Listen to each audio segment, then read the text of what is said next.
سب سے چھوٹا جنتی جب جنت میں جائے گا تو اپنی بیوی پہ نظر پڑے گی تو 40 سال صرف دیکھتا ہی رہے گا. تم تو 4 منٹ بیوی کو نہیں دیکھ سکتے, لڑائی شروع ہو جائے گی. وہ تمہیں نہیں دیکھ سکتا کہ کیوں دیکھی جانا ہے.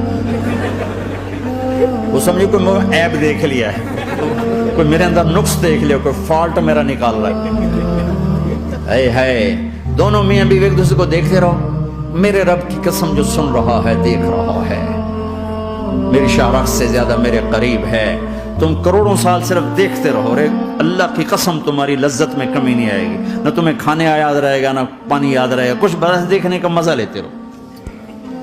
تو پلانے والیاں یہ ہیں. میرے نبی نے فرمایا کہ انگلی کا اتنا حصہ سورج کو دکھا دے, اتنا, یہ فنگر ٹپ جس کو کہتے ہیں, یہ اگر جنت کی لڑکی فنگر ٹپ دکھا دے تو سورج نظر نہیں آئے. سورج جیسے سورج کے سامنے تارے نظر نہیں آتے, جنت کی لڑکی کے فنگر ٹپ کے سامنے سورج نظر نہیں آتا. تو ابن عباس نے فرمایا جس کی فنگر ٹپ ایسی ہے اس کا چہرہ کیسا ہوگا, جس پر اللہ کا نور پڑا ہوا ہو اور مشک عنبر زعفران کافور سے بنی ہو.